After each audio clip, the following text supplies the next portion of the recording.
Эрүүл мэндийн яамнаас олгосон зөвшөөрөл нь бол өчигдөр одоо спирт аваад дууссан.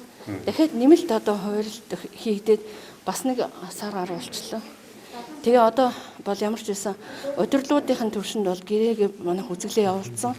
Өнөөдөр л одоо авахгүй бол бид нэр одоо дараагийн 4 дахь өдөр хүртэл үйлдвэр одоо зогсох хэмжээнд бол хүрч байгаа. Захиалга бол үнэхээр одоо маш эрэлт хэрэгцээтэй улсын асуудал нь яамнаас шалтгаалаад яамнаас шалтгаалахгүй. Одоо бол ерөөс нийлүүлэгч нийлүүлэгч нь юу гэдэг вэ? Уг нь бол яг үндэсний аюулгүй байдлын зөвлөл түрүүний 7 хоногт манай дээр шалгалт авсан. Нөөцийн асуудал бол үнэхээр ийм байгаа юм байна гэдгийг мэдээд онцгой комиссд бол дамжуулсан байгаа. Тэгээд урьж дээр орой бас 6 цагт бас шалгалт авсан.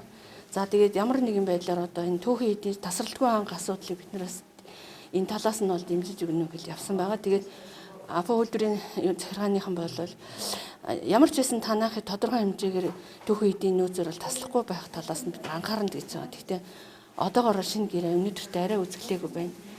За тэгээд энэ бүтээгдэхүүн бол манай дагалт бүтээгдэхүүн амны хаалт маск байна.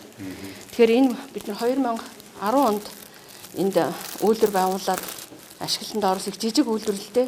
Одоо энэ мөнхийн төвийн төр шиг тийм том биш.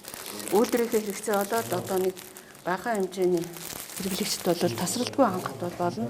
Гэтэ чанарын хувьд бол дотроо HEPA шүүлтвэртэй яг стандартын яг ийм маск байгаа.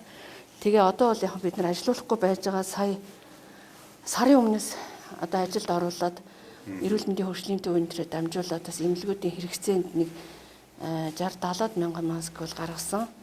Мөн дүүргийнхаа одоо ард иргэд бас албан байгууллагуудад бас өгж байгаа. Одоо бас дүүргийн онцгой комиссийн шийдвэрээр дүүргийн эмнэлэгт бол хөнгөлөлтийн үнээр нийгмийн хариуцлагын хүрээнд бол тасралт өдөр тутмын маскыг хангаж байгаа.